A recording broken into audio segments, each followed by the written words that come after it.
Hi, welcome back to the workshop for episode 35 of the GGBO 2022 build. Okay, so we're about 6 days out from the deadline. And a week ago, if you'd asked me what I thought my chances of completing this on time were going to be, I would have said, bit slim. Now, probably anorexic. I have got a mountain to climb, I've got a load of work to do, and probably for the first time, I'm starting to think I'm not going to get there. But let's crack on anyway. Okay, so in the last episode we've got this neck kind of starting to fit a little bit into the body, but it's still nowhere near where it needs to be. But I can't really get the shoulders back to the location that I want them until I've figured out the break angle. So we need to do a little bit of figuring out for that. I've done some measurements before and I've come up with my theoretical bridge position, which is there.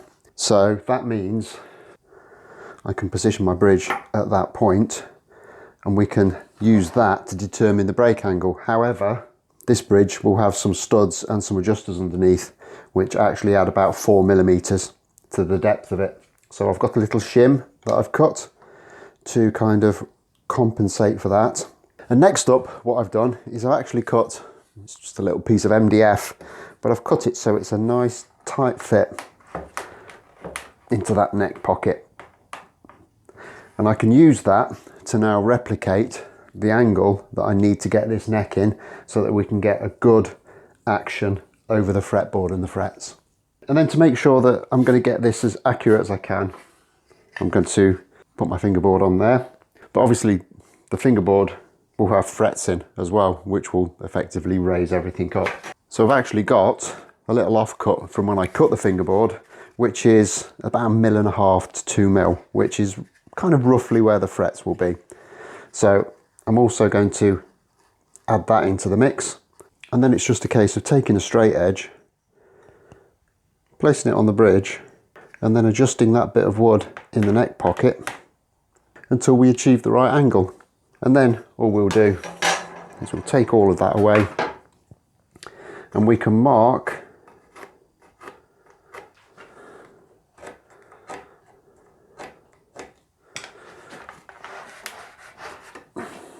the angle there where it joins the body, and we can just set our sliding bevel up as accurately as we can to that angle.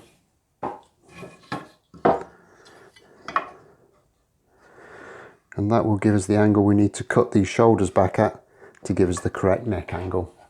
And then once we've cut these back, we can just reference a square from that angle, and that will give us the correct angle to cut the bottom of this tenon down to.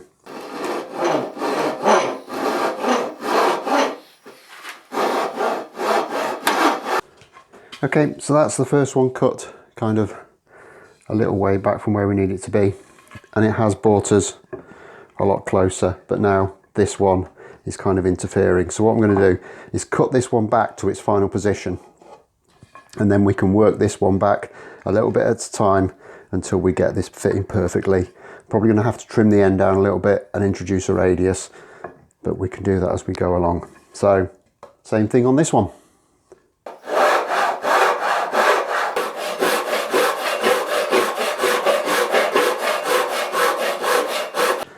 Okay, so that is actually now sitting back really nicely on the shoulders.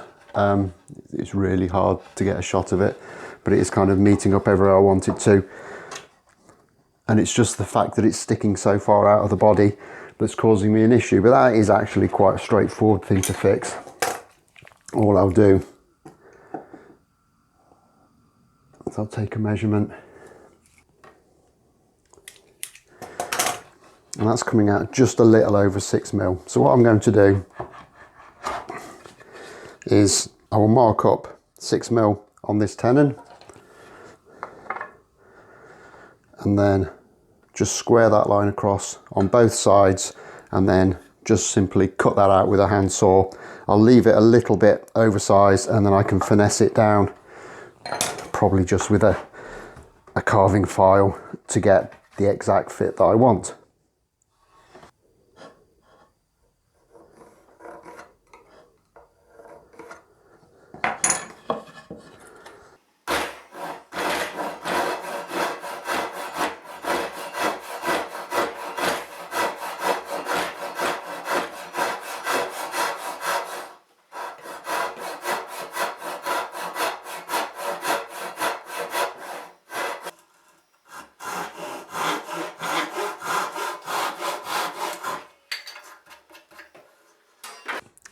Okay, so after quite a little bit of messing around, I've finally got this tenon to fit properly. I've checked it with all the kind of fingerboard and everything on, and there is, as you can see there's a decent break angle. So that's all good to go now. So I'm going to take this apart and put these bits to one side for now, because the next thing we need to do is drop back onto the fingerboard.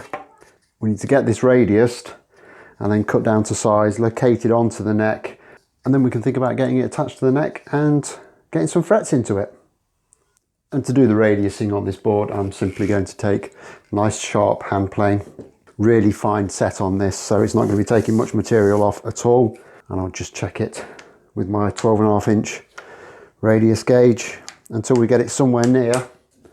And then I've got a radius block with some 60 grit paper on for taking that final bit down. Once we've got that, we can put something a bit finer on just to kind of get a bit of a better finish on there. And it really is as straightforward as that. And you just have to be mindful of planing parallel to the board if you want to maintain that consistent radius.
Okay, so I've gone back over these fret slots just to get them back down to depth again.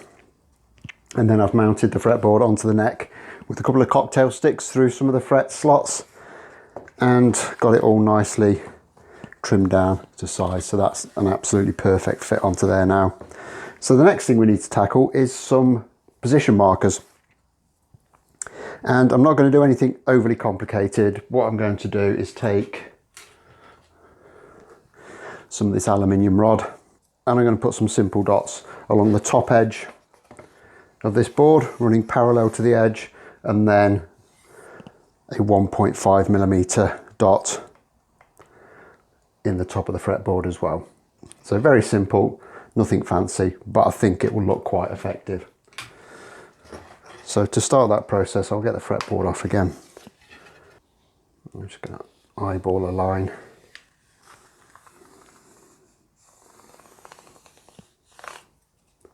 Along the edge there. and then start working out where I need these markers. And when I'm doing this, I always have a fretboard template knocking around just so I can make sure I get them in the right place.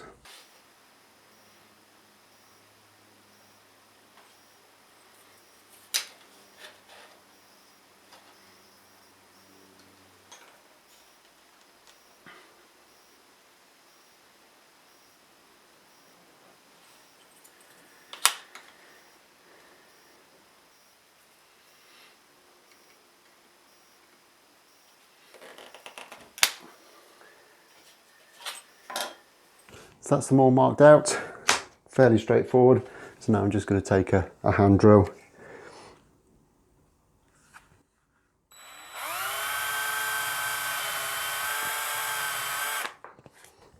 and just drill into each one of those positions.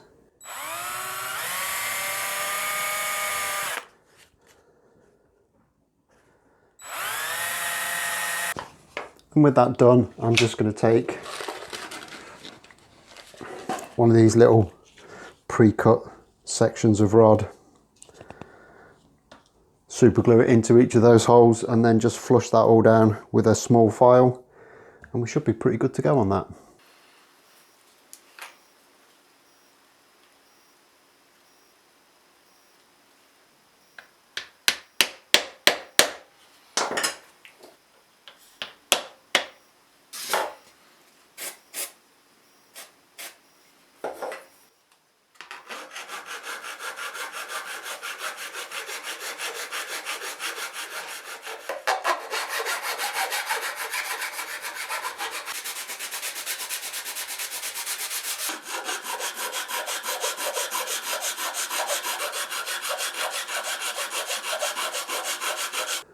Okay, so I've pushed on a little bit off camera. I've got all these position markers kind of fitted and rubbed down nice and smooth.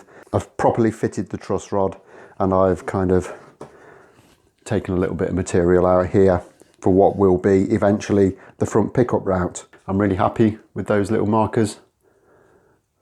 If I can get them to pick up the light, they shine a little bit. So far I'm really happy with the way that this is going, and I can't think of anything else that I need to do before I get this fingerboard glued on. But I need to go away and start editing some of this if I'm going to get it up on time, so I'll leave all that till next time. So as always, don't forget to smash that like button if you've enjoyed this, subscribe if you haven't already done so, and I'll look forward to seeing you next time. Thanks a lot for watching. Bye bye.